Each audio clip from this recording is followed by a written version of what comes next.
یہاں جو سلسلہ خطبات کا چل رہا ہے، ہم نے یہاں پہ نبی صلی اللہ علیہ وسلم کے مقصد بعثت پر گفتگو کی کہ آپ کو کیوں بھیجا گیا، مقصد کیا ہے آپ کے بھیجے جانے کا۔ یہ بات ہمارے سامنے آئی کہ آپ کے بھیجے جانے کا مقصد اللہ کے دین کو غالب کرنا ہے۔ پھر ہم نے اسلام اور سیکولرزم پر بھی ایک بحث کی۔ یہ ضروری تھا سمجھنے کے لیے کہ دین اسلام فی الواقع ہے کیا شے، اس کا دائرہ کار کہاں تک ہے۔ آیا جیسے سمجھا جاتا ہے دنیا میں کہ جیسے مذاہب کا ایک دائرہ کار ہے، تو کیا اسلام کی بھی دائرہ کار اتنا ہی ہے جتنا باقی مذہبوں کا ہے، یا یہ کہ اس کا اس سے زیادہ ہے؟ تو ہم نے سمجھا نہیں، اسلام در حقیقت زندگی کے ہر گوشے پر محیط ہے۔ وہ بات ہمیں اس لیکچر سے سامنے آئی۔ اس کے بعد ہم نے گزشتہ جو ہمارا خطاب تھا وہ اس موضوع پہ تھا کہ اس مشن کی نسبت سے ہماری کیا ذمہ داری بنتی ہے، ہماری ذمہ داری کیا ہے۔ تو جو آیات ابھی میں نے آپ کے سامنے تلاوت کی ہیں، یہی میں نے گزشتہ جمعے میں بھی، یعنی گزشتہ سے پیوستہ جمعہ جو تھا میرا، اس میں نے یہی بات کہی تھی، یہی آیات پڑھی تھی اور ان کے حوالے سے بات واضح کی تھی۔ جو واضح ہوئی تھی بات ہمارے سامنے وہ یہ تھی کہ یہ دو شرطیں جو یہاں پہ آئی ہیں، ایمان اور جہاد، یہ پورے کیے بغیر آخرت میں نجات نہیں ہے۔ ایک بات یہ واضح ہو گئی تھی، اور دوسری بات جو واضح ہوئی تھی وہ یہ کہ دنیا میں فرض کریں آپ کی ان دو محنتوں کے نتیجے میں، یا جو دو شرائط کے پورا کرنے کے نتیجے میں کامیابی نہیں ملتی، لیکن آپ جب اپنا اس طرح سارا کچھ لگا دیتے ہیں، آخرت کی کامیابی اگر مل جاتی ہے تو قرآن یہ کہہ رہا ہے وہ بڑی کامیابی ہے۔ باقی یہاں کی کامیابی کی بھی اللہ نے خوشخبری دی ہے، وَبَشِّرِ الْمُؤْمِنِينَ، لیکن یہ ذہن میں رہے بڑی کامیابی یہ نہیں ہے، یہاں دین غالب بھی ہو جائے، اس کے مقابلے میں آخرت میں مجھے جنت مل جائے، وہ بڑی کامیابی ہے۔ تو پتہ ہونا چاہیے بڑا کیا ہے، چھوٹا کیا ہے۔ تو اگر میں نے آخرت میں کامیاب ہونا ہے تو اس کے لیے یہ دو شرطیں پوری کرنی ہوں گی۔ باقی یہ کہ دنیا میں کامیابی کی بھی شرائط یہی دو ہیں، اگر کامیابی ملے گی تو ان دو شرائط کی بدولت ملے گی، اس کے بغیر نہیں ملے گی۔ لیکن اگر یہ دو شرطیں پوری کر دیں اور دنیا میں کامیابی نہ بھی ملے، آخرت کی کامیابی گارنٹیڈ ہے، اور وہ اس کامیابی سے بڑی کامیابی ہے۔ یہ ہماری گزشتہ جو جمعہ تھا اس کا خلاصہ آ گیا۔ اب آ جائیں کہ یہ دو شرطیں ہیں کیا۔ بہت سادہ سی ہیں، ایمان اور عمل جو ہے جہاد۔ هل ادلکم علی تجارۃ تنجیکم من عذاب علیم تؤمنون باللہ ورسولہ، ایمان لاؤ اللہ پر، اس کے رسول پر، وتجاہدون فی سبیل اللہ، اللہ کی راہ میں جہاد کرو، اللہ کی کاز کے لیے، فی سبیل اللہ، اللہ کی خاطر، اللہ کی کاز کے لیے، یا جو اللہ نے مشن یا ذمہ داری تمہارے اوپر عائد کی ہے اس کو پورا کرنے کے لیے جہاد کرو، اپنے مالوں کے ساتھ، بِأَمْوَالِكُمْ وَأَنفُسِكُمْ، اپنے مالوں کے ساتھ اور جانوں کے ساتھ۔ دو شرطیں آ گئیں، ایمان اور دوسری جہاد۔ ایمان پر ہم نے کچھ گفتگو کر لی تھی، جہاد ہی اصل میں رہ گیا ہے، اس پر ہم نے زیادہ گفتگو کرنی ہے، لیکن یہ کہ اس سے پہلے میں چاہتا ہوں کہ دو چیزیں اور واضح کر لوں۔ ایک یہ کہ قرآن مجید میں ہم نے دیکھا ہے کہ نجات کے لیے یہاں پہ ایمان اور جہاد کا ذکر ہے۔ اکثر جو ذکر آتے ہیں ایمان اور عمل کا آتے ہیں، إِلَّا الَّذِينَ آمَنُوا وَعَمِلُوا الصَّالِحَاتِ۔ سورہ عصر میں ہم دیکھتے ہیں تو عمل الصالحات کی مزید تشریح بھی آ گئی ہے، وَتَوَاصَوْا بِالْحَقِّ وَتَوَاصَوْا بِالصَّبْرِ۔ تو سورہ عصر ہی ہمیں یہ بات بتا دیتی ہے کہ اصل میں جہاد کا مطلب کیا ہے۔ جو جہاد کا یعنی حق کی خاطر لڑتے ہیں نا، فی سبیل اللہ، حق کی خاطر، دین حق کی خاطر، جو اوپر آیا نا هو الذی ارسل رسولہ بالہدی والدین الحق، تو وتواصوا بالحق کا کیا مطلب ہوا؟ الحق کی وصیت کرنا۔ تو سب سے بڑا حق کون ہے؟ اللہ۔ اس کے بعد حق کون ہے؟ اللہ کا رسول۔ اس کے بعد حق کیا ہے؟ اللہ کا دین۔ تو تواصوا بالحق کا مطلب کیا ہوا؟ اللہ کی طرف بولانا، رسول کے ساتھ جوڑنا، دین کو قائم کرنے کی جدوجہد کرنا۔ تو اصل میں تواصی بالحق ہی جہاد ہے۔ تو تواصی بالحق عمل بھی ہے یا نہیں ہے؟ تواصی بالصبر عمل بھی ہے یا نہیں ہے؟ تو جہاد عمل بھی ہے یا نہیں ہے؟ تو جہاں پہ ایمان اور عمل آیا ہے وہاں جہاد ان کے اندر شامل ہے، عمل کے اندر جہاد بھی شامل، انڈرسٹوڈ ہے، اس کے اندر مقدر ہے، اس کے اندر بنا ہوا ہے۔ جیسے ہم کہیں کہ جی بالٹی، پانی کی بالٹی، اور اس میں لوٹا بھی پڑا ہوا ہو، تو اب وہ لوٹا بھی جو ہے بالٹی کے اندر ہے، آپ اکیلے علیحدہ سے اس کا ذکر کریں بے شک کریں، لیکن یہ کہ اس کے اندر بھی موجود ہے۔ اسی طرح عمل ایک وسیع المفہوم اصطلاح ہے جس میں جہاد بھی شامل ہے۔ جہاد یعنی جہاد خود ایک عمل ہے۔ آپ جنگ کرنے گئے ہیں، عمل نہیں ہے وہ، آپ لڑ رہے ہیں عمل نہیں ہے، آپ مال خرچ کر رہے ہیں عمل نہیں ہے، تو جہاد بھی عمل ہے۔ تو ایمان اور عمل کہا جائے، اور ایمان اور جہاد کہا جائے، یا ایمان اور انفاق اللہ کی راہ میں مال لگانا یا کھپانا کہا جائے، معنی مفہوم ایک ہی ہے۔ اب آ جائیں ایمان، وہ میں وضاحت کر چکا ہوں۔ ایک ایمان وہ ہے جو ہمیں وراثتاً حاصل ہے، یہاں اس ایمان کی بات نہیں کی گئی۔ ان ایمان والوں سے خطاب کیا گیا ہے جو مسلمان پیدا ہوئے ہیں۔ جو مسلمان پیدا ہوئے انہیں کہا یا ایھا الذین آمنو، اے وہ لوگوں جو ایمان رکھ کے دعوے دار ہو۔ میں اس کا ترجمہ اب یوں کروں گا، ایمان والے ہو نہیں، ایمان کے دعوے دار ہو، ایمان لاؤ۔ مطلب کیا ہوا؟ یہ ایمان کسب کرنا پڑتا ہے، یہ وراثت میں نہیں ملتا۔ جس باپ کے گھر ہم پیدا ہوئے ہیں اس کی دو آنکھیں ہیں، میری اپنی ہوں گی تو نظر آئے گا نا، باپ کی آنکھوں سے تو نہیں دیکھ سکتا، ٹھیک ہے؟ میرے باپ کو کاروبار کرنے کا تجربہ ہے، میں سیکھوں گا تو کاروبار کروں گا نا، کہ باپ کا تجربہ خود بخود میرے دماغ میں گھس جائے گا؟ نہیں گھسے گا۔ باپ جو ہے بہت بڑا ایڈمنسٹریٹر ہے، ایڈمنسٹریشن کے طور طریقے میں سیکھوں گا تو مجھے آئیں گے نا، خود بخود پیدائشی طور پر تو باپ سے منتقل نہیں ہو جائیں گے۔ یہی معاملہ ایمان کا بھی ہے۔ باپ مومن ہے، ماں مومن ہے، بھائی مومن ہے، مجھے اپنا ایمان کسب کرنا پڑے گا، محنت کر کے کمانا پڑے گا، حاصل کرنا پڑے گا۔ تو پہلی بات میں نے یہ پچھلے جو میں یہ عرض کر دی تھی، اس کے لیے ہم نے وہ محنت کی نہیں کی تو وہ ایمان ہمارا وراثت والا ایمان ہے، جو کسبی ایمان ہے وہ نہیں ہے۔ تو قرآن یہ کہہ رہا ہے یہ والا ایمان پیدا کرو اپنے اندر۔ میں نے مثال بھی تھی، جیسے تبلیغ والے کہتے ہیں ایمان کی محنت کرو، یہ بالکل وہی بات ہے۔ ہاں ان کے محنت کرنے کا اپنا طریقہ ہے، آپ اپنے طریقے سے کرو، لیکن محنت کیے بغیر یہ ایمان نہیں ملتا۔ وہ محنت علمی و فکری ہو، وہ کوئی جو ہے نا جسے کہتے ہیں ذہنی مشقت ہو، عملی مشقت ہو، لیکن یہ بات طے ہے کہ ایمان کسب کرنا پڑتا ہے، یہ خود بخود وراثت میں منتقل نہیں ہوتا۔ اگلی چیز، جہاد کا معنی کیا ہے؟ اگر آپ اس کے لفظی معنی میں جائیں، لغوی معنی میں جائیں، تو اس کا معنی بنے گا جسے ہم اپنی زبان میں کشمکش کہتے ہیں، اگرچہ کہ کشمکش کا بھی لفظی مطلب تو وہ نہیں ہوتا جو جس معنی میں ہم اسے کرتے ہیں۔ اس کے لیے صحیح لفظ جو ہے نا وہ کشاکش ہے، یعنی دو کوششیں آپس میں ٹکرا رہی ہوں۔ جیسے ایک کشمکش ادھر حال میں ہو رہی ہوگی نا، ادھر سے سردی اندر داخل ہونے کی کوشش کر رہی ہے، ادھر سے جو اندر گرمی ہے وہ اسے باہر دھکا دینے کی کوشش، یہ ایک کشمکش ہم کہتے ہیں اسے، یہ کشاکش ہے اصل میں۔ تو کشاکش خسو دریا ہے دیدنی کوثر، الجھ رہے ہیں زمانے سے دیوانے چند۔ وہ جو آپ دیکھیں نا کہ یہ نالا بہہ رہا ہوتا ہے، اس کے کنارے پہ ایک چھوٹا سا گھاس کا تنکا ہوتا ہے، نالا زور میں ہوتا ہے، اس کو بہا کے لے جاتا ہے، وہ اس کے اندر جو ہے نا وہ بہہ رہا ہوتا ہے، لیکن پیچھے اس کی جڑ لگی ہوتی ہے، وہ پھر ذرا سا پانی نیچے جاتا ہے، وہ پھر سر اٹھا لیتا ہے۔ یہ کشاکش ہو رہی ہے، یعنی وہ سروائیول کی جدوجہد کر رہا ہے، کون؟ وہ تنکا، اور نالا اسے بہا کے لے جانے کی کوشش کر رہا ہے۔ یہ جو ایک آدمی بچنے کی کوشش کر رہا ہے، دوسرا اسے مارنے کی کوشش کر رہا ہے، یہ دو کوششیں جب ٹکراتی ہیں تو اسے کشاکش کہتے ہیں، ہم اسے کشمکش کہتے ہیں۔ کشمکش اصل میں کش کا مطلب ہوتا ہے کھینچنا، مکش نہ کھینچو، یہ ایک طرح کی گو مگو کی کیفیت کے لیے لفظ استعمال ہوتا ہے۔ اصل لفظ کشاکش ہے، لیکن ہمارے ہاں عام طور پر مستعمل کشمکش بھی ہے، لہٰذا آپ جہاد کا ترجمہ معروف جیسے استعمال ہو گیا ہے اس معنی میں کشمکش کر لیں یا کشاکش کر لیں، دونوں بات ٹھیک ہوگی۔ لفظی مطلب یہ ہوگا، مفہوم کیا ہوگا؟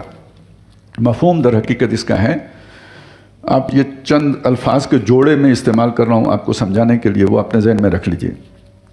صبر و مصابرت، دیکھیں قرآن مجید نے یہ الفاظ استعمال کیے ہیں، یا ایھا الذین آمنوا اصبروا وصابروا ورابطوا، صبر کرو اور صابرو، یہ صابرو مصابرت یا صبار، اس کا مطلب ہوتا ہے یعنی وہی کوشش کا مطلب آ جائے گا، ایک صبر وہ کر رہا ہے، دوسرا صبر تم کرو اور صبر میں جیت جاؤ۔ یہ جو جنگ ہوتی ہے نا، یہ اصل میں سارا دیکھیں نا، مجھے مکہ لگا، میں کھڑا رہنے کی کوشش کر رہا ہوں، چکر نہیں کھا رہا، کھڑا رہ رہا ہوں، دوسرے کو لگا وہ بھی کھڑا رہ رہا ہے، تو وہ بھی صبر کر رہا ہے، میں بھی صبر کر رہا ہوں۔ جو صبر میں بازی لے گیا وہ جیت جائے گا، دوسرا ناک آؤٹ ہو جائے گا، جس کا صبر جواب دے جائے گا، مکے کھا کھا کے گر جائے گا، وہ ہار گیا۔ تو صبر میں مقابلہ کرو، تو یہ اسے ہم کہیں گے صبر و مصابرت۔ صبر یک طرفہ عمل ہے، مصابرت دو طرفہ عمل ہے، وہ بھی صبر کر رہے ہیں، آپ بھی صبر کر رہے ہیں، صبر میں مقابلہ ہو رہا ہے، جو صبر زیادہ کر گیا وہ جیت جائے گا۔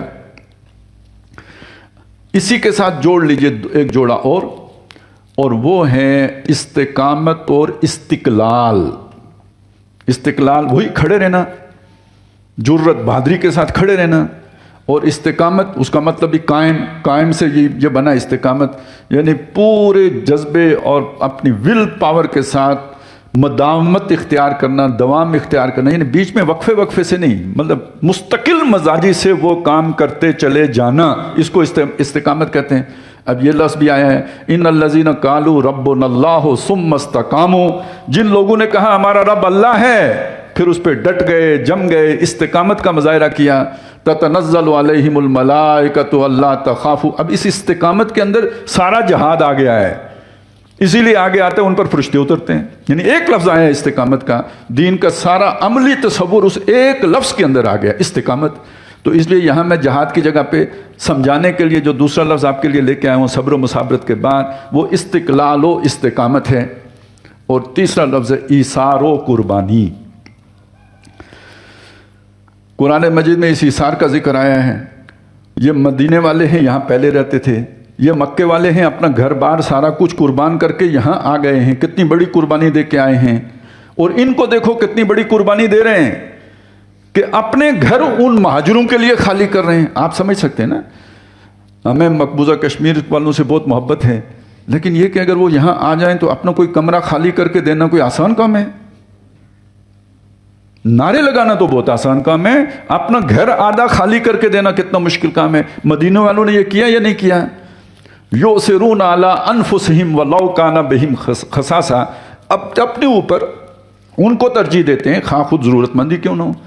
اس کا کیا مطلب ہوا؟ ایک ہی روٹی ہے، خود کھانے کی ہے، لیکن وہ خود کھانے کی بجائے اپنے بھائی کو دینا پسند کرتے ہیں. یہ ایثار ہوتا ہے، اپنی شے دوسرے کو دے دینے کو ایثار کہتے ہیں.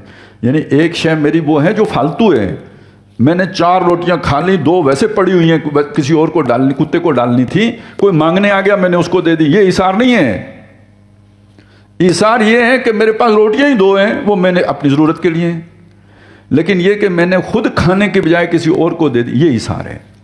اپنی بھوک رکھ کے دوسرے کی مدد کر لینا، یہ ایثار ہے. اب آپ کو سمجھ آیا یہ کتنا بڑا جہاد ہے، وہ کتنا مشکل کام ہے، یہ کوئی چھوٹا سا کام ہے. اسی کو قربانی بھی کہتے ہیں. اب وہ پورا جو ہے نا قربانی کا فلسفہ ذہن میں لے کے آئے، جس کی چوٹی پر کھڑے ہیں حضرت ابراہیم علیہ السلام، جنہوں نے اپنی قربانی دی، قوم کو چھوڑا، سب کچھ کیا، آخر میں بیٹے کے گلے پہ بھی چھری چلا دی. یہ ایثار اور قربانی. ان صلاتی و نسکی و محیایا و مماتی للہ رب العالمین.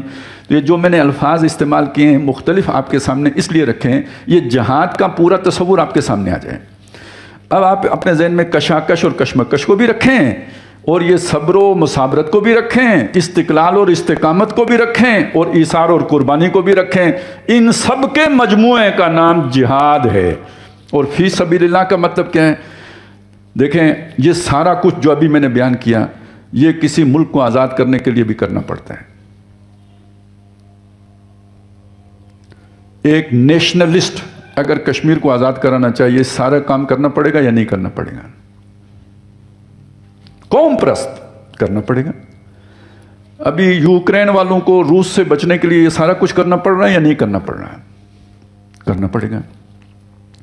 تو یہ جب آپ کو سمجھ میں آ گیا نا، آپ کس جذبے کے تحت وہ کام کر رہے ہیں، کیونکہ کوئی پیچھے موٹیویٹنگ فورس چاہیے نا.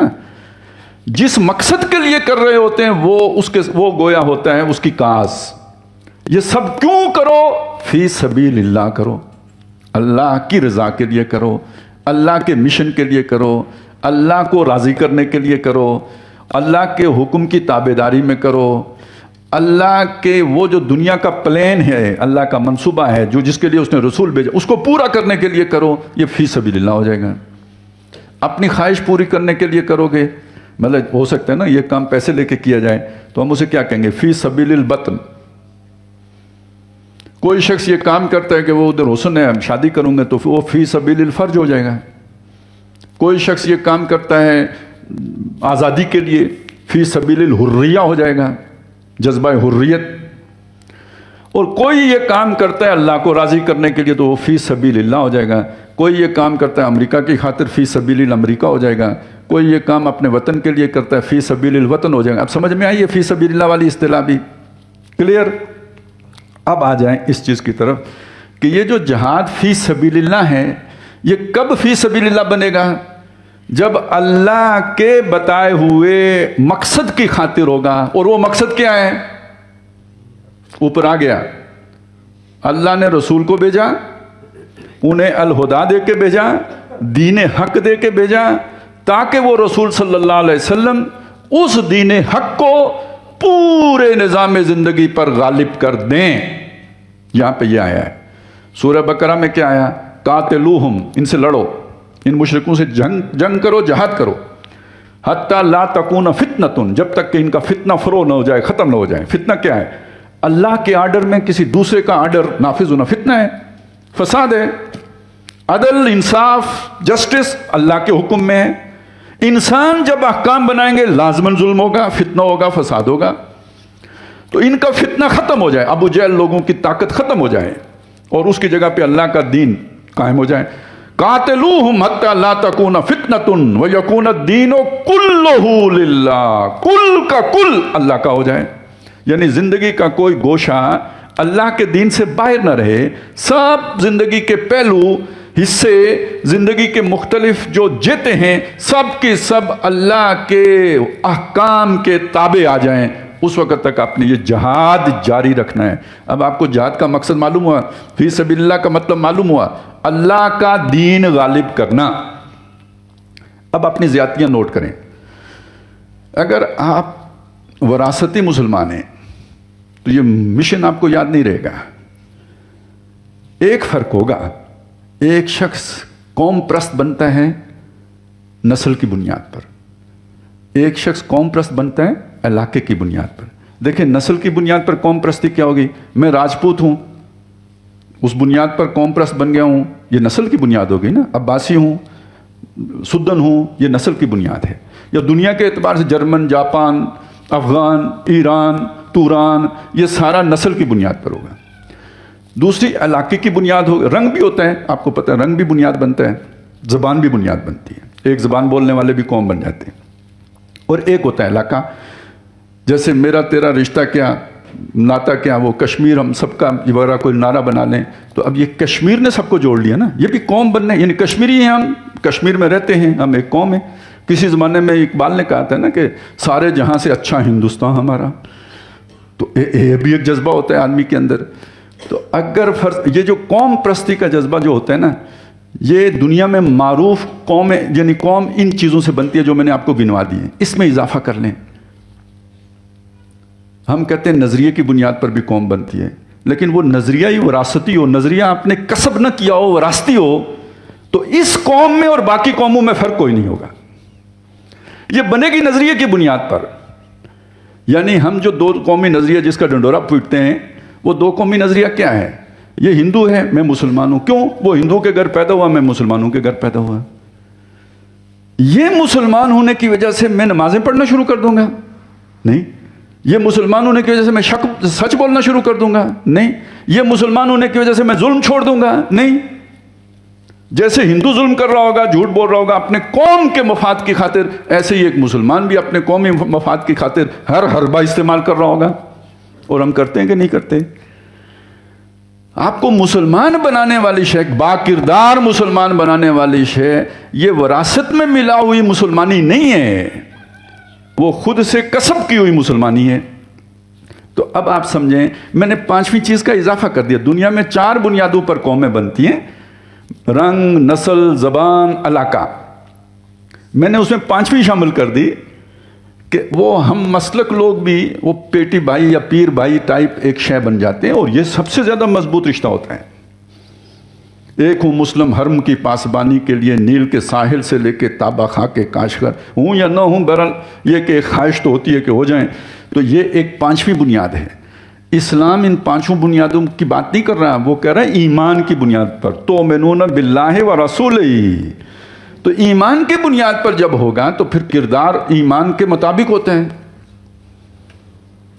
یہاں پہنچ کے انسان کا کردار اپنے عمل کے تابع ہو جاتا ہے.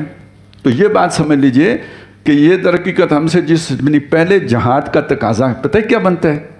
جہاد کا پہلا تقاضا، میں اپنے قومی جذبات سے بالاتر ہو جاؤں. فی سبیل اللہ تب ہوگا، نہیں تو فی سبیل القوم ہی رہے گا. صرف یہ فرق ہوگا کہ اس نے قوم بنائی ہے کشمیریت کی بنیاد پر، میں نے قوم بنا لی اسلامیت کی بنیاد پر۔ اس کی قوم محدود ہو جائے گی دریائے جہلم سے اس طرف، اور میری قوم چلی جائے گی دریائے سندھ سے بھی آگے کی طرف۔ بس اتنا فرق ہوگا، ہے وہ بھی قومی، ہوں میں بھی قومی۔ اس کا قومیت کا ذرا تصور اسے محدود سانچے میں رکھتا ہے، میری قومیت کا تصور مجھے ذرا نیل کے ساحل تک لے جاتا ہے۔ نیل سے آگے میری بھی چھٹی، اس کی تو پہلے ہی چھٹی ہو گئی تھی۔ یہ جو آفاقی نظریہ توحید ہے یہ قومیت کی بنیاد پر نہیں کھڑا، یہاں تک کہ مسلم قومیت کی بنیاد پر بھی نہیں کھڑا، یہ در حقیقت توحید پر کھڑا ہے، اور توحید والا ایمان کسب کرنا پڑتا ہے۔ وہ جب ہوگا پھر آپ کو قوم کا جذبہ جھوٹ بولنے پر آمادہ نہیں کر سکتا۔ اب آپ سچ بولیں گے کس کی خاطر؟ قوم کی خاطر نہیں، اللہ کی خاطر، تو نقصان آپ اپنی قوم کا کر بیٹھیں گے۔ اب آپ لڑیں گے قوم کی خاطر یا اللہ کی خاطر، تو ہو سکتا ہے کسی موقع پہ قومی مفاد کا نقصان ہو جائے، کیونکہ جنگ لڑنے کے لیے ہو سکتا ہے جھوٹ بولنا پڑے، تو آپ تو جھوٹ نہیں بولیں، آپ تو کوئی جنگی قدم غلط نہیں اٹھائیں گے۔ اب یہ فراڈ تو آپ دنیا کے ساتھ نہیں کر سکتے کہ اوپر دنیا سے امن کا معاہدہ کرنے، ہم نہیں لڑیں گے، اور اندر خانے آپ مجاہدین بھیجنا شروع کر دیں، نام اس کا یاد رکھتے ہیں۔ ایک قومی جذبے کے تحت یہ سب کچھ ہو سکتا ہے، ایمانی جذبے کے ساتھ تو یہ نہیں ہو سکتا۔ آپ کو اللہ تعالیٰ اس کی اجازت ہی نہیں دیتا۔ اب آپ کو لگے گا جہاد مشکل ہوتا جا رہا ہے، میں نے ابھی وہ آگ میں لیٹنے والے جہاد کا ذکر ہی نہیں کیا، میں نے چھوٹے سے جہاد کا ذکر کیا ہے۔ کشمکش ہوگی یا نہیں ہوگی؟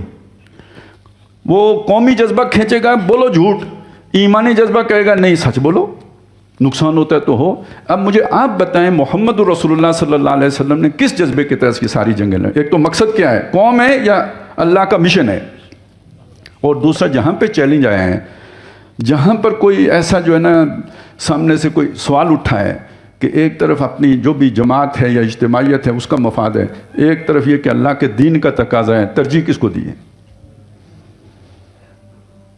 تو مجاہد فی سبیل اللہ بننا ہے تو پہلی بات یہ ہے۔ اب اس میں کہاں کہاں جا کے قرآن نے سمجھایا ہمیں، لیکن میں اس ساری تفصیل میں جاؤں پھر وقت ہاتھ سے نکل جائے گا۔ ایک مثال آپ کے سامنے رکھ دیتا ہوں، یعنی نبی صلی اللہ علیہ وسلم نے جو تربیت کی ہے نا لوگوں کی، یہ جو میں نے تو باتیں کی ہیں، لیکن ان باتوں میں لوگوں کو ڈھال لینا کتنا مشکل کام ہے، ان کے ذہنوں کے اندر اس کو راسخ کر دینا، دل میں اتار دینا کتنا مشکل کام ہے۔ لیکن اس کی جھلکیاں آپ کو نبی صلی اللہ علیہ وسلم کی زندگی میں نظر آئیں گی، آپ کی ساتھیوں کی زندگی میں نظر آئیں گی۔ اس واقعے کو یہاں جوڑ کر دیکھیے کہ جب حضرت علی رضی اللہ تعالیٰ عنہ نے ایک کافر لڑتے ہوئے ایک کافر کو بچھاڑ لیا، این اس کو جو گردن کاٹنے والے تھے تو اس نے آپ کے چہرہ مبارک پر تھوک دیا۔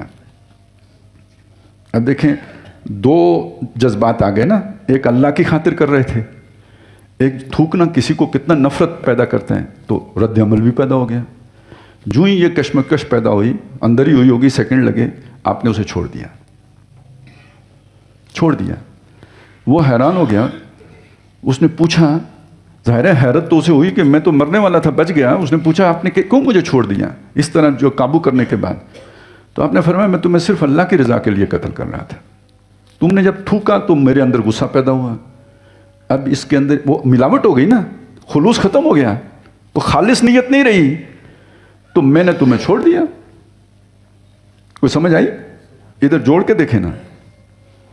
اب یہ مجھے بتائیں وہ جہاد مشکل ہے جو جا کے کرنا ہے، یا یہ جہاد مشکل ہے؟ یہ کیے بغیر ادھر برکت ہی نہیں ہوتی۔ اللہ کو خلوص والا عمل چاہیے نا، الا للہ دین الخالص، سن رکھو اللہ کے لیے خالص دین ہے۔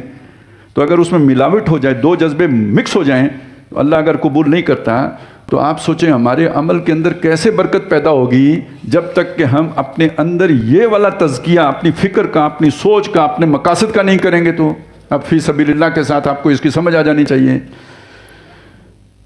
اسی کے ساتھ جو مسئلہ پیش آتا ہے نا، اب ایک دفعہ تو کر لیا، چلیں، مسلسل کرتے رہنا کتنا مشکل کام ہے۔ اپنی جان پر چلیں ترجیح دے لی، اللہ کے دین کو، اللہ کے رسول کو، اللہ کی تعلیمات کو۔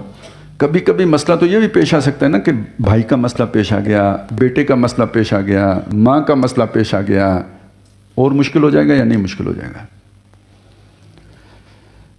قرآن کیا کہتا ہے؟ کونوا قوامین بالقسط شہداء للہ، انصاف قائم کرنے والے بن کے کھڑے رہو، اللہ کے گواہ ہوتے ہوئے، وَلَوْ عَلَىٰ أَنفُسِكُمْ، خواہ اپنے ہی خلاف ہو، اوِل والدین، والدین کے خلاف ہو، والاقربین، رشتہ داروں کے خلاف ہو،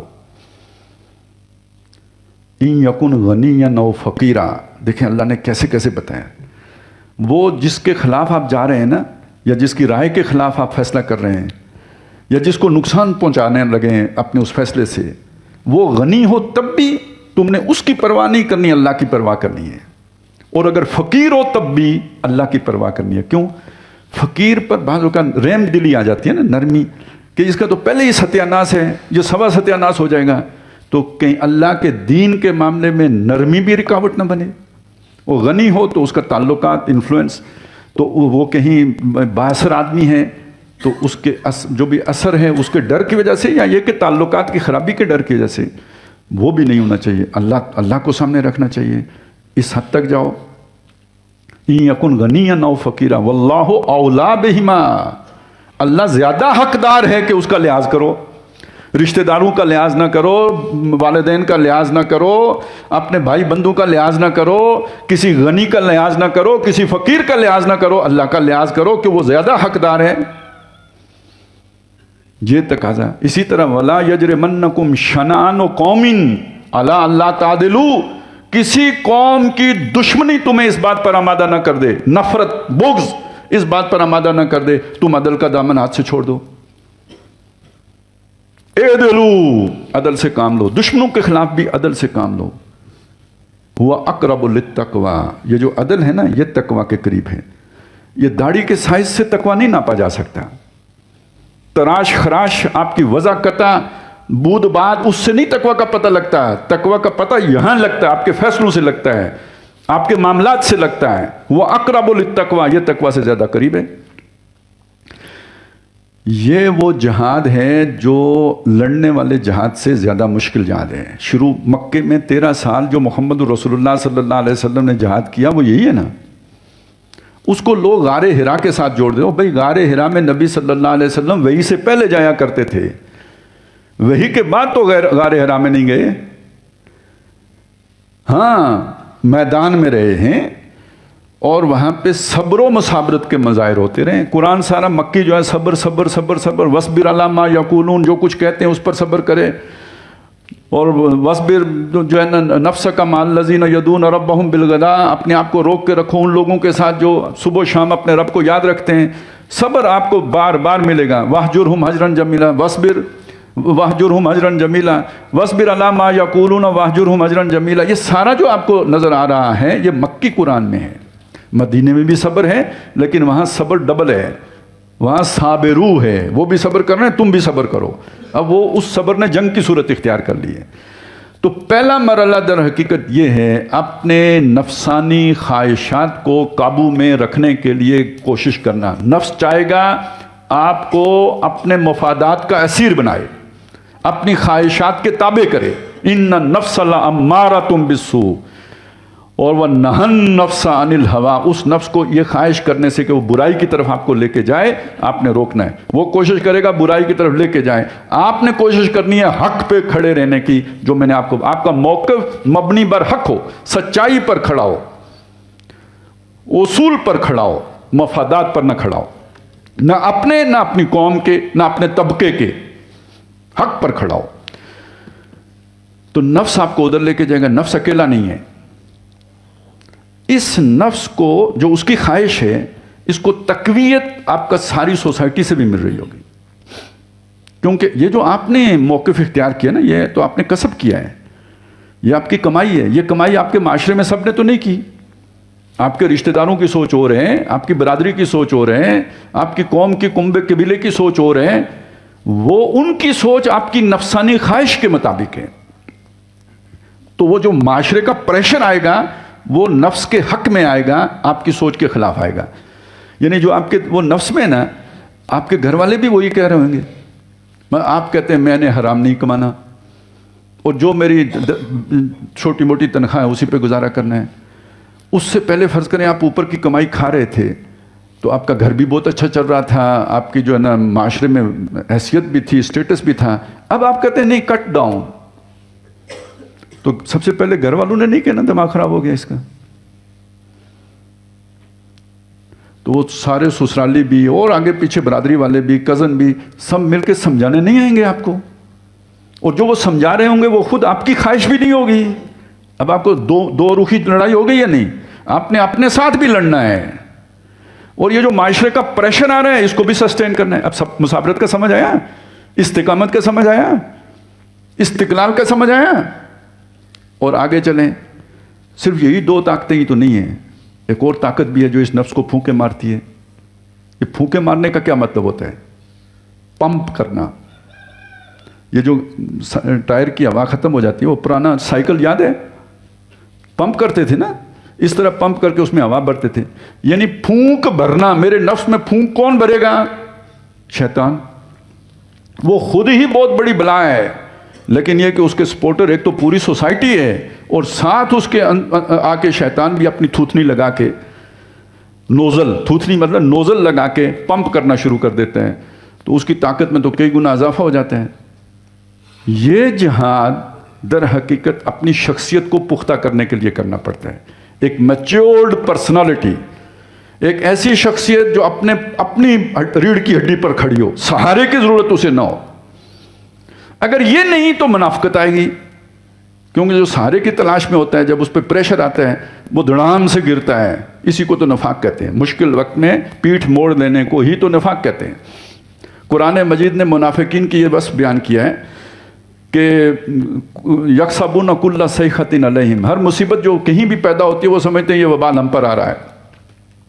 اور کانہم خشب مسندہ، یہ آپ کے ان کو ڈیل ڈول دیکھتے ہیں، بہت تعجب میں ڈالتے ہیں۔ اذا رأیتہم تعجبک اجسامہم، ان کے جسم آپ کو بھلے معلوم ہوتے ہیں۔ وہیں یقولوا تسمع لقولہم، بات کرتے ہیں معلوم ہوتا ہے کہ ان سے بڑا کوئی جہادی نہیں، نعرے اور بڑی بڑی طولانی اور لمبی باتیں۔ لیکن کانہم خشب مسندہ، یہ ایسے ہیں جیسے سوکھی لکڑیاں دیوار کے سہارے کھڑی ہوں۔ درخت ہوتا ہے اپنے سہارے، اپنے تنے پر کھڑا، لیکن جو سوکھی لکڑی ہوتی ہے اس کا تو جب تک اسے سہارا نہ دے وہ کھڑی نہیں ہو سکتی۔ ایسے ہی شخصیات کا معاملہ ہوتا ہے۔ کوئی لوگ ہوتے ہیں اکیلے بھی سفر کر سکتے ہیں۔ آپ اپنی دنیا پیدا کر اگر زندوں میں ہے، دنیا اگر ادھر جا رہی ہے تم سمجھتے ہو سچ ادھر ہے، ادھر جاؤ، اکیلے جاؤ۔ کتنی کرج چاہیے، کتنی ہمت چاہیے، کتنا جوش چاہیے، کتنا جذبہ چاہیے، کتنی استقامت چاہیے۔ انا اول المومنین، کوئی ایمان لائے نہ لائے میں پہلا مومن ہوں۔ انا اول مسلمین، کوئی اسلام پر، اللہ کے دین پر عمل کرے نہ کرے میں کروں گا، پہلا مسلمان ہوں۔ عام طریقہ کیا ہوتا ہے؟ یہ بات مجھے سمجھ آئی ہے، ہم مل کے نہ کریں، آؤ ایک انجمن بناتے ہیں، آؤ ایک یونین بناتے ہیں، آؤ ایک کمیٹی بناتے ہیں، ہم مل کر اس کام کا آغاز کرتے ہیں۔ یہ سہارا ڈھونڈنا ہے، اور اگر کوئی 4 آدمی نہ ملیں تو کام کرنے کو دل ہی نہیں کرتا۔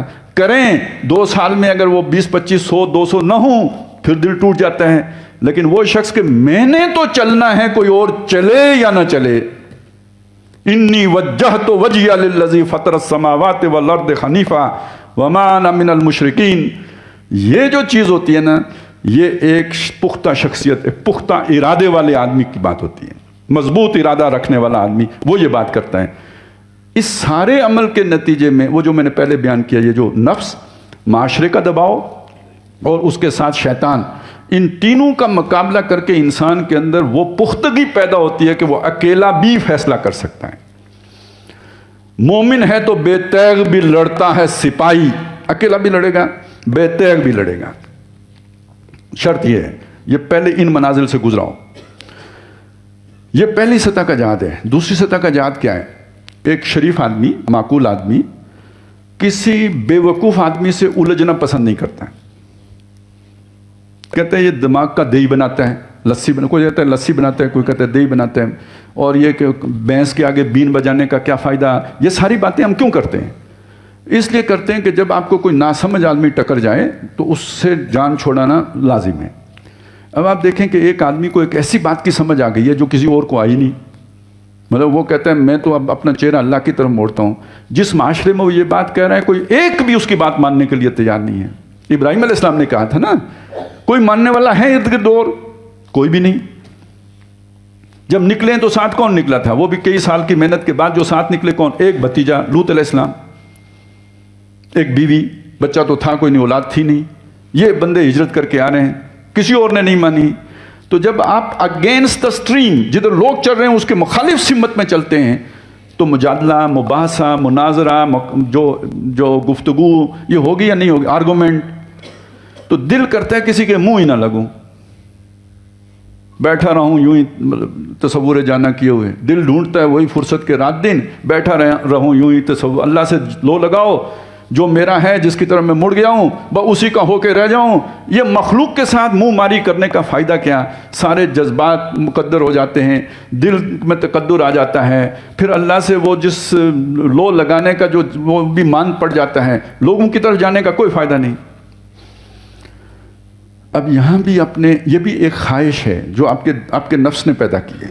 آپ اپنے کمفرٹ زون میں رہنا چاہتے ہیں، اس سے نکلنا نہیں چاہتے. اب یہاں اللہ تعالیٰ کہتا ہے یا ایھا المزمل یا ایھا المدثر قم فانذر، خبردار کرو جا کے. سورہ مزمل میں کہا انا سنلقی علیک قولا ثقیلا، بہت بھاری بوجھ ہے جو ہم آپ پر اتارنے والے ہیں. وہ بھاری بوجھ کیا ہے؟ اب آپ کو اس کیفیت سے نکلنا ہے. یہ جو اللہ سے لو لگانے والی کیفیت ہے، اس سے نکلنا ہے اور جا کے لوگوں کو سمجھانا ہے. لوگوں کی جب باتیں سننی پڑیں گی تو وہ بہت بھاری بات ہے. یہ انٹریکشن کوئی آسان تو نہیں ہے. وگرنہ آپ دیکھیں، وہ مجھے کچھ اشعار بھی ابھی یاد آ گئے پنجابی والے جو نہیں کہ بھائی خاصن دی گل آما آگے مناسب نہیں کرنی، میٹھی کھیر پکائی محمدہ کتے آگے ترنی. یہ کیوں کہا گیا کہ بھئی ان لوگوں کے ساتھ یہ باتیں کرنے کا کوئی فائدہ نہیں ہے. کیوں اپنا دماغ خراب کرتے ہو؟ کیوں اپنی جان گھولتے ہو؟ کیوں اتنا تردد کرتے ہو؟ انہیں چھوڑو. اور نیچاں دی آشنائی کو لوں فیض کسے نہ پایا، ککر تے انگور چڑھایا ہر گچھا زخمایا. تو تلقین تو پھر یہ ہوتی ہے چھوڑو بھائی ان کو. لیکن اللہ کہتا ہے نہیں، یہ میرے بندے ہیں، میں نے پیدا کیے ہیں، انہیں جاؤ سمجھاؤ. ہو سکتا ہے کسی کو عقل آ جائے، کون مانے کون نہ مانے یہ بات کی بات ہے. آپ کا کام انہیں سمجھانا ہے. فانذر، انہیں خبردار کرو. اب آپ خبردار کریں گے، یہ بات ذہن میں رکھیں. نبی صلی اللہ علیہ وسلم نے مکے میں پوری زندگی کبھی شرک نہیں کیا. یہ ایک اہم نکتہ ہے، یاد رکھیے. آپ کی مخالفت کسی نے نہیں کی. آپ نے بتوں کو حلوے مانڈے نہیں چڑھائے. آپ کے خلاف پروپیگنڈا کسی نے نہیں کیا. جتنا دنیا میں آج سیکولرزم ہے اتنا سیکولرزم مکے میں بھی تھا. نہ ہوتا تو حضور پر پہلے ہی الزام لگ جاتا کہ جن خداؤں کی ہم عبادت کرتے ہیں ان کی یہ نہیں کرتے. انہوں نے مانا ٹھیک ہے، آپ کی اپنی رائے ہے، آپ نہ کریں. عملاً مانا ہے. جھگڑا کب شروع ہوا؟ جب نبی صلی اللہ علیہ وسلم نے فرمایا یہ غلط ہے. اب یہ ان کی اقدار کے خلاف تھا. پھڈا تو یہاں سے پڑا. تو یہ جو وہاں پہ پرامن ماحول تھا اس میں ارتعاش کس نے پیدا کیا؟ آپ یہ الزام مشرکین کو نہیں دے سکتے، کیونکہ انہوں نے تو نبی صلی اللہ علیہ وسلم کی ایگزسٹنس گوارا کی تھی کہ آپ ان کی ارباب کی عبادت نہیں بھی کرتے تھے، وہ گوارا کر رہے تھے. یہ تو حضور صلی اللہ علیہ وسلم نے ان کی اس حیثیت کو گوارا نہیں کیا. آپ نے چیلنج کیا ہے کہ تم غلط کرتے ہو. یہاں سے ساری اس کشمکش کا آغاز ہوا. یہ سیکنڈ فیز ہے جہاد کا، کہ جب آپ معاشرے میں جا کر جس کو آپ نے اپنے لیے حق سمجھا ہے وہ دوسروں کو پہنچاتے ہو، وہ ریٹیلیٹ کرتے ہیں. وہ پھر پوری طاقت سے ریٹیلیٹ کرتے ہیں. پھر آپ کو پتھر کھانے پڑتے ہیں، پھر آپ کو ماریں کھانی پڑتی ہیں، پھر آپ کو باتیں سننی پڑتی ہیں، پھر گالیاں برداشت کرنی پڑتی ہیں، پھر پروپیگنڈا سارا سہنا پڑتا ہے. چھوڑا نہیں غیروں نے کوئی ناوے کے دشنام، چھوٹی نہیں اپنوں سے کوئی طرز ملامت. اپنے بھی کہتے ہیں کیا ہو گئے ہو، کوئی جن آ گیا ہے تمہارے اوپر، کسی نے جادو کر دیا ہے. یہ ساری باتیں تکلیف دہ ہیں یا نہیں ہیں؟ تو ایک وہ ننھا منہ سا جو ہے نا لاڈلا سا بچہ، وہ یہ دعوت کا کام کر سکتا ہے؟ پھر اس کے لیے بھی ایک مضبوط شخصیت درکار ہے. ایک باقدار، با اصول، با ہمت، جرت مند شخصیت درکار ہے جو استقامت کے ساتھ اس سب کو جھیلے. گالی بھی برداشت کرے، پتھر بھی برداشت کرے، ملامت بھی برداشت کرے، اپنوں کی غیروں کی باتیں سہے، اپنی بات کہتا رہے کہتا رہے کہتا رہے. یہ 13 سال حضور نے کیا یا نہیں کیا، اور آپ کے ساتھیوں نے کیا یا نہیں کیا؟ یہ جہاد نہیں ہے کیا؟ قرآن کہتا ہے یہ جہاد ہے. وَجَاهِدْهُمْ بِهِ جِهَادًا كَبِيرًا. یہ اپنے جو مغلظات بک رہے ہیں، آپ ان کا مقابلہ کیجئے. یہ جو ہم نے قرآن اتارا ہے اس کی آیات بینات کے ذریعے سے، تو جہاد تو یہ بھی تھا. یہ جہاد بالقرآن ہے. وہ جہاد مع نفس تھا، وہ جو پہلے والا تھا، اور یہ جہاد بالقرآن ہے۔ اور اگلا جہاد ہے جب آپ اس عمل کے نتیجے میں اس معاشرے کے اندر پولرائزیشن کر لیں۔ پولرائزیشن، تقسیم، آپ آج کل یہ لفظ سنتے ہیں، پوری دنیا میں پولرائزیشن ہے۔ یہ جو ایک نئے قسم کے لیڈر آئے نا، جیسے انڈیا میں مودی آ گیا، جیسے اب ٹرمپ آ گیا امریکہ میں، یہ جو سٹرکچر ہے اس سے نفرت پیدا کرتے ہیں، اور اس نفرت کے نتیجے میں ایک پولرائزیشن ہوتی ہے۔ کوئی تبدیلی، کوئی انقلاب بغیر اس پولرائزیشن کے نہیں آ سکتا، لیکن جو رسول پولرائزیشن پیدا کرتے ہیں اس کی بنیاد نفرت نہیں ہوتی، تعمیر ہوتی ہے، اس کے پیچھے خیر خواہی کا جذبہ ہوتا ہے۔ یہ آگ میں جا رہا ہے، اسے آگ سے بچانا ہے، یہاں ظلم کا ضابطہ ہے، اس کو عدل سے تبدیل کرنا ہے۔ اس سے کسی طبقے کے خلاف نفرت پیدا کرنا مقصود نہیں ہوتا، جیسے کمیونزم میں تھا یا کمیونسٹ کرتے تھے۔ یہ طبقاتی کشمکش پیدا کرنے کے لیے نہیں ہوتا، یہ خیر خواہی کا جذبہ ہوتا ہے اس کے پیچھے۔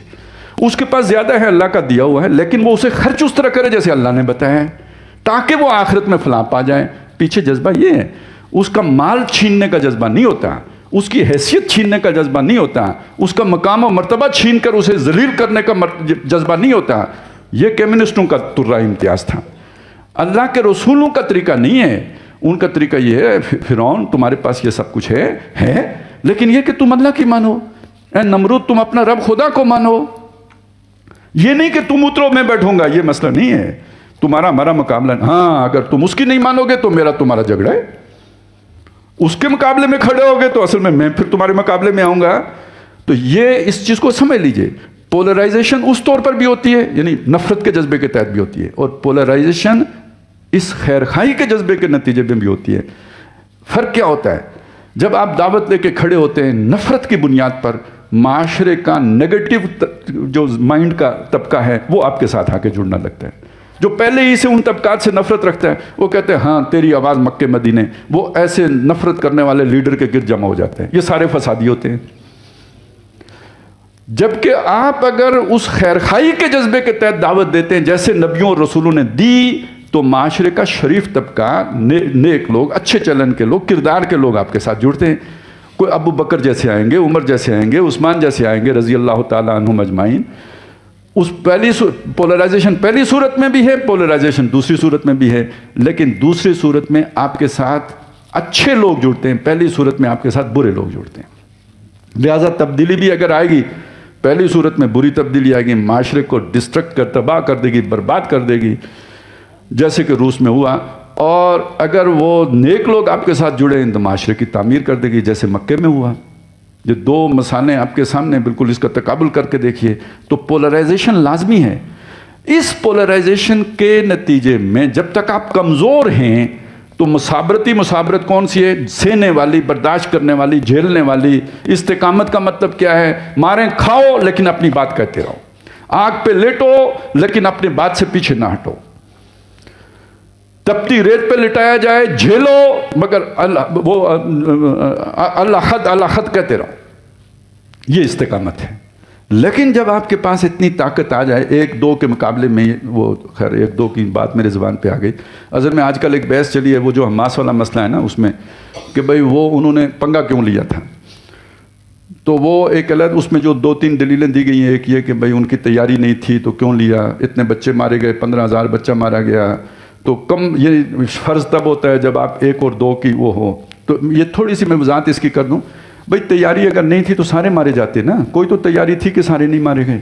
پہلی بات کا جواب، وہ تیاری کیا تھی؟ وہ انہوں نے اپنا، وہ جانتے ہیں انہوں نے کیا تیاری کرنی ہے، اور وہ انہوں نے کوئی کی ہوئی تھی کہ جس کی وجہ سے اسرائیل انہیں ختم نہیں کر سکا۔ وہ سرنگیں ہیں، وہ جا کے کبھی پتہ کیجئے، وہ تو اب پڑھائیں گے جب آپ کی دنیا کی افواج ایک نئی جنگی حکمت عملی کے طور پر، تو پتہ چلے گا انہوں نے کیا تیاری کی تھی۔ لیکن اتنا تو سمجھ آتا ہے نا، اسرائیل انہیں وائپ آؤٹ کر دیتا نا، نہیں کر سکا، آخر میں مذاکرات کر کے مطالبے مان کے تو جنگ بند کی ہے، تو کوئی تو تیاری تھی جس کے بعد یہ ہوا۔ باقی جنگوں میں لوگ مرتے رہتے ہیں، رہ گئے 15,000 بچوں کا مرنا۔ اس میں اصل کیا ہے کہ بچوں نے تو جنگ نہیں کی تھی تو وہ کیوں مارے گئے؟ تو آپ کے قدم کی وجہ سے مارے گئے۔ ایک حد تک بات ٹھیک ہو سکتی ہے، لیکن یہ کہ ایک بات سمجھ لیں، ان بچوں کا درد سب سے پہلے ان کی ماؤں کو ہونا چاہیے نا، اس قوم کو ہونا چاہیے۔ اس قوم کے اندر سے ایسی کوئی آواز ہم نے نہیں سنی کہ انہوں نے کہا ہو کہ بھئی حماس نے یہ کر کے ہمیں مروا دیا۔ تو ہمارے یہاں ایک محاورہ ہے کہ ماں سے بڑھ کے چاہے پھپھا کٹن کہلائے، تو مجھے کیوں اتنا درد ہو رہا ہے؟ جب اصل قوم کو درد نہیں ہے تو مجھے کیوں ہو رہا ہے؟ معلوم ہو کسی اور کا درد ہے جو اس رنگ میں نکلا ہے، اصل مسئلہ تو ان کو ہونا چاہیے، اس قوم کے اندر سے کوئی آواز نہیں اٹھی ہے۔ تو قوم اگر ساتھ ہے تو ہمیں کوئی اعتراض نہیں ہونا چاہیے۔ ہاں، قوم اگر کہے کہ انہوں نے ہمیں مروایا، پھر ہم الزام لگا سکتے ہیں کہ تم نے اپنی قوم کو اپنے ساتھ رکھے بغیر یہ کام کیوں کیا، ان کی مرضی کے بغیر کیا۔ قوم آن کر رہی ہے، جو مر رہے ہیں وہ آن کر رہے ہیں، ہمیں تکلیف نہیں ہونی چاہیے۔ آخری بات جو 1 اور 2 کی ہے نا، وہ اصل میں یہ کہ جب مسلمان فرض کریں 100 مسلمان ہو مقابلے میں 200 کافر ہوں تو جنگ فرض ہے، آپ صلح نہیں کر سکتے، آپ ریٹریٹ نہیں کر سکتے۔ آپ ریٹریٹ کرو گے جہنم میں جاؤ گے، بھاگو گے دوزخ میں جاؤ گے۔ 100 اور 200 کا مقابلہ ہو، لیکن اگر 100 اور 300 کا ہو جائے، 100 اور 3000 کا ہو جائے، 100 اور 3 لاکھ کا ہو جائے، آپشن از یور۔ آپ کی مرضی ہے لڑو، آپ کی مرضی ہے ریٹریٹ کر جاؤ۔ ریٹریٹ کرو گے بھی اللہ نہیں پوچھے گا، آپ کا عذر قبول کرے گا، بھی مقابلہ بنتا ہی نہیں تھا۔ 100 کے 100 لڑ کے 3000 کو مار کے مر جاتے ہو، شہید ہو۔ اللہ نے منع تو نہیں کیا اس بات سے۔ منع جس چیز سے کیا وہ یہ کہ جب تم 100 اور 200 بھاگ نہیں سکتے، لڑو گے۔ لیکن یہ تو غزوہ موتا آپ کو پتہ ہے، سورہ انفال میں یہ 100-200 والی وہ آ گئی ہے۔ غزوہ جو جنگ موتا تو بہت بعد میں ہوئی ہے، وہ سن 8 کے 9 کے درمیان ہوئی ہے۔ اس موقع پر مسلمانوں کا لشکر 3000 تھا۔ تمام جو سیرت نگار ہیں انہوں نے 1 لاکھ لکھا ہے جو لشکر تھا مقابلے میں عیسائیوں کا، لیکن بعض کہتے ہیں 2 لاکھ تھا۔ تو 3000 کا مقابلہ 1 لاکھ سے ہو یا 2 لاکھ سے ہو، کوئی تک بنتی ہے؟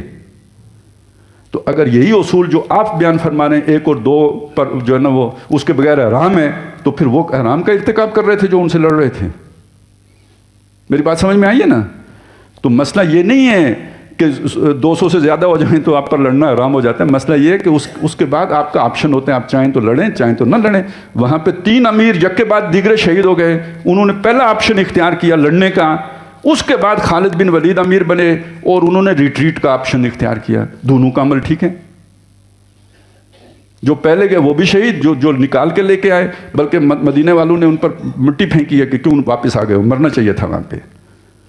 تو نبی صلی اللہ علیہ وسلم نے انہیں ریسکیو کیا کہ نہیں، یہ اپنے بڑے لشکر سے ملنے کے لیے واپس آئیں، یعنی پلٹ کے حملہ کریں گے۔ تو اس بات کو سمجھ لیجئے کہ یہ 1 اور 2 کی جو نسبت ہے اس کا اصل تعلق کس چیز کے ساتھ ہے۔ خیر یہ بات ضمناً آ گئی، اصل بات اب اسی میں سمجھ لیں۔ جب آپ کی تیاری ہو گئی، میں 1 اور 2 کی نہیں کہتا، جو آپ سمجھتے ہیں کہ اتنی طاقت ہونی چاہیے، اتنی طاقت جب تک نہیں ہوئی، صبر یک طرفہ ہوگا، تشدد ہوگا، بدلے میں صبر ہوگا، جیسے مکے سے ہمیں ملتا ہے۔ لیکن جب آپ کے پاس آپ کو لگے کہ اب ہم جو ہے آمنے سامنے آ سکتے ہیں، ہر دور کے اپنے تقاضے ہوتے ہیں، وہ نسبت تناسب بدلتا رہے گا ہر دور کے اعتبار، طریقہ کار مختلف ہوں گے۔ مثلا آج فرض کریں آپ کو لگے ہم الیکشن جیت جائیں گے، تو کوئی ضروری ہے کہ آپ نے تلوار اٹھانی ہے؟ یا آپ کو لگے کہ ہم ایران کی طرح سڑکوں پہ نکل کے انقلاب لے آئیں گے تو کوئی ضروری ہے؟ ویسے بھی آپ آج تلواریں تو رہی نہیں ہیں، سوفسٹیکیٹڈ ویپنز آ گئے ہیں، وہ تو آپ کیا خریدیں گے؟ ایک گن شپ ہیلی کاپٹر نہیں خرید سکتے۔ تو جو بھی کرنا ہے یہی جو اس وقت جو میسر ہے وہ یہی کچھ ہے۔ جیسے آپ نے آٹا سستا کرا لیا، بجلی سستی کرا لی، تو اسی پہ چل کے دین بھی تو غالب کرایا جا سکتا ہے۔ وہ بھی مسلمان کرتے رہیں، جہاں جا کے رک جائیں تو وہاں ذرا پش کریں تو کرا لیں۔ ساتھ ایک مطالبہ یہ بھی رکھ لیتے، ابھی آپ سستی وہ کیا جو سادہ تحریک چلا رہے ہیں شادی بیاہ کی، اس پہ نہیں قانون سازی کرائی جا سکتی کہ اسمبلی سے اپنی اسی تحریک کے ذریعے سے؟ تو یہ بھی ایک حل ہے۔ جب آپ کو لگے کہ اب ہم اس طرح پریشرائز کر سکتے ہیں، سڑکوں پر آئیں۔ لیکن اس سے پہلے آ کے کانفلکٹ ایسا مول لے لینا کہ جس کے بعد آپ کی سروائیول کا مسئلہ ہو جائے، تو جب تک آپ کا بیس بڑا نہ ہو جائے اس وقت تک یہ تخت اور تختے والے مرحلے پہ نہیں جانا چاہیے، یک طرفہ طور پہ جھیلنا چاہیے۔ یہ سارے مراحل جہاد کے مراحل ہیں۔ اب آ جائیں، ایثار کس کا ہے؟ مال لگے گا ایثار ہے، جان لگے گی ایثار ہے۔ قرآن مجید نے اس چیز کو جو بیان کیا نا، مال کا ذکر بعد میں آتا ہے، یعنی جب معاہدے کی بات آتی ہے نا، ان اللہ اشتری من المؤمنین انفسهم واموالهم بان لهم الجنہ، تو اس میں انفس پہلے ہیں، اموال بعد میں ہیں، یہ ترتیب ہے۔ لیکن جب عمل کی باری آتی ہے مال کا ذکر پہلے آتا ہے، جان کا ذکر بعد میں آتا ہے. جیسے یہاں پہ تجاہدون فی سبیل اللہ باموالکم وانفسکم، جہاد کرو اپنے مالوں کے ساتھ بھی اللہ کی راہ میں اور جانوں کے ساتھ بھی. کیوں؟ پہلے مال لگے گا تو وہ جماعت بنے گی بنیان مرصوص، جو جان بھی لگائے تو پھر اس کو بابرکت ہوگی. تو مال لگانے کا مطلب کیا ہوا؟ اللہ کی راہ میں یہ جو آپ نے دعوت دینی ہے، پیغام پھیلانا ہے، اس کے لیے تو آپ کو وقت بھی لگانا پڑے گا، پیسہ بھی خرچ کرنا پڑے گا. کوئی کتاب چھاپنی ہے، پیسہ لگے گا. کوئی آپ نے کوئی جو ہے وہ پروگرام کرنا ہے، پیسہ لگے گا. کوئی جلسہ کرنا ہے، پیسہ لگے گا. تحریک چلانی ہے، پیسہ لگے گا. مرنے کی باری تو بعد میں آئے گی. جو پیسہ نہیں لگا سکتا وہ مرے گا کیسے؟ یا وقت نہیں لگا سکتا تو جان کیسے دے گا؟ تو یہ ہے جو یہاں پہ ترتیب آ گئی. یہ کام اگر کر لو، مال بھی لگا لو، جان بھی لگا لو، اور مشن وہ رکھو اللہ کے دین کی اقامت، یہ وہ 2 شرطیں اگر پوری کر لو تو کم از کم آخرت کی کامیابی پکی ہو گئی تمہاری، اور وہ بڑی کامیابی. ذالک هو الفوز العظیم. اور اگر یہ کام کرنے والے ایک معتدب تعداد میں ہوں تو دنیا میں خلافت کا یا جو بھی اسلامی انقلاب ہے یا اسلامی نظام ہے اس کی غلبے کی بھی گارنٹی ہے. وَبَشِّرِ الْمُؤْمِنِينَ، ایمان والوں کو خوشخبری دے دیجیے. لیکن اس سے پہلے آزمائش ہوگی، یہ 2 شرطیں پوری کرتے ہو یا نہیں کرتے، امتحان ہوگا. اور وہ حالات اصل میں آزمائش کے بنتے ہی اسی لیے کہ کچھ بچا کے تو نہیں رکھا تم نے. اس معنی میں کہتا ہوں کہ فلسطینیوں نے کچھ بچا کے نہیں رکھا. کیا بچا ان کا؟ نہ گھر بچا، نہ نسلیں بچیں، ہر شے لگا دی، اور ابھی بھی استقامت نہیں چھوڑی. انہوں نے جو ہی حالات بہتر ہوئے انہیں کہا جی ہم نے آپ کے لیے بہت اچھی اکوموڈیشن بنائی ہے صحرائے سینا میں، وہاں چلے جائیں. انہوں نے کہا نہیں، ہم اپنے کھنڈرات میں واپس جائیں گے. گھر کی محبت میں نہیں بھائی، گھر کی محبت جان کی محبت کے بعد ہوتی ہے. جہاں جان جانے کا خطرہ ہو وہاں گھر کی محبت کو کوئی نہیں دیکھتا. دنیا میں لوگ مہاجر بنتے ہیں یا نہیں بنتے؟ ایک علاقے سے دوسرے علاقے میں جاتے ہیں یا نہیں جاتے؟ سروائیول کے لیے جاتے ہیں. وہاں سروائیول نہیں ہے، وہاں جا کے بیٹھ رہے ہیں. کیوں؟ جہاد کی خاطر. جہاد ان کا کیا ہے؟ یہ جو سرزمین مقدس ہے اس پر آ کے غیر قوم جس کا حق نہیں ہے وہ بیٹھنا چاہتی ہے. یہ اللہ کی زمین ہے جو اللہ نے مسلمانوں کو الاٹ کی ہے. یہ ہم نہیں چھوڑیں گے، مریں گے سارے یہاں پہ. بہت بڑی کاز ہے یہ، فی سبیل اللہ. آپ مظفر آباد کے لیے، راولہ کوٹ کے لیے یہ کام کریں، فی سبیل اللہ نہیں ہوگا. مکہ والے اگر بیت اللہ کے لیے کریں اور فلسطین والے اگر بیت المقدس کے لیے کریں، فی سبیل اللہ ہوگا. کیونکہ وہ شاعر اللہ ہیں، وہ اللہ کا گھر ہے. جیسے اللہ کے رسول ہیں، جیسے اللہ کی کتاب ہے، ایسے اللہ کے گھر ہیں، اللہ کی نشانیاں ہیں. ان کا سٹیٹس مختلف ہے، اور وہ جگہ نہیں چھوڑ رہے. جس نہ چھوڑنے کی وجہ سے امریکہ بھی مجبور ہو رہا ہے اور اسرائیل بھی مجبور ہو رہا ہے. بہت بڑا جہاد ہے. نہتے لوگ جہاد کر رہے ہیں، اسلحے کے بغیر جہاد کر رہے ہیں. بہت بڑا جہاد ہے، بہت بڑی. یہ تو رول ماڈل ہے سارے مسلمانوں کے لیے. اور اگر سارے مسلمانوں میں یہ جذبہ بیدار ہو جائے، پوری دنیا میں اسلام آنے میں دیری نہ لگے، اور مسلمانوں کو سپر پاور بننے میں دیری نہ لگے، اللہ کی مدد آنے میں لہذا نہ لگے. لیکن آزمائش شرط ہے. اقول قولی ھذا واستغفر اللہ لی ولکم ولسائر المسلمین والمسلمات.